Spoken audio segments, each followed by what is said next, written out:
In the heart of Jerusalem, the Middle East stands at the precipice of a major crisis.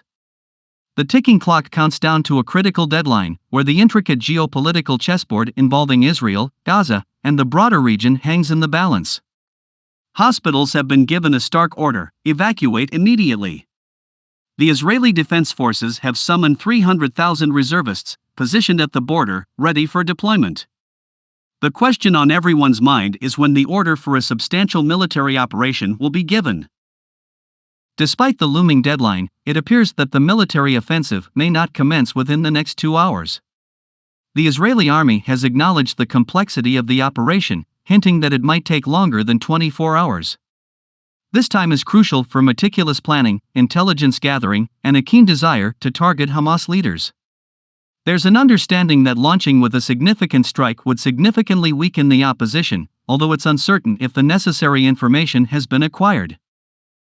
As the situation unfolds, the region remains under siege, with civilians given an ultimatum: move south or face dire consequences. Critical resources, including water, have been cut off, creating a grim humanitarian crisis. The Israeli government's strategy appears to be applying pressure on Palestinians to weaken Hamas, but it's important to note that many Palestinians have grown cynical over the years. The absence of a lasting peace process has deepened their despair, contributing to the rise of extremism. For many in Gaza, this situation is a painful reminder of historical events, particularly the Nakba, a traumatic chapter in Palestinian history when they were forcibly expelled from their ancestral lands. The echoes of history resurface, evoking the deep-rooted emotional scars of displacement and loss.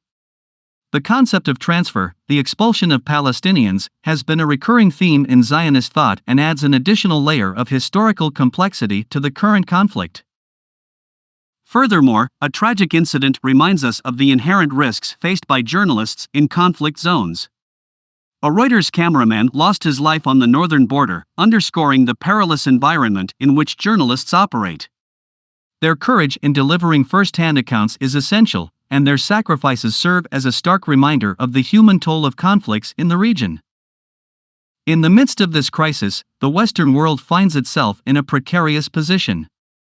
The recent underestimation of tensions in the Middle East has left many caught off guard.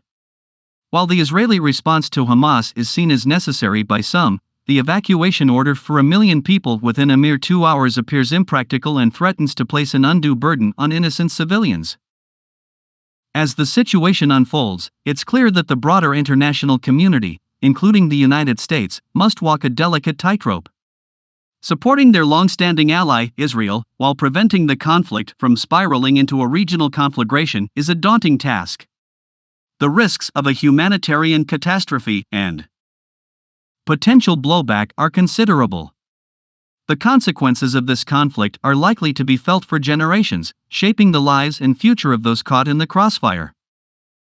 The objectives and the ultimate path of this conflict remain uncertain. The world watches with bated breath, holding its collective breath as the Middle East teeters on the edge of a disaster that could have far-reaching and profound implications for the region and the world at large. The coming days and weeks will undoubtedly be a crucible for diplomacy, security, and the future of the Middle East.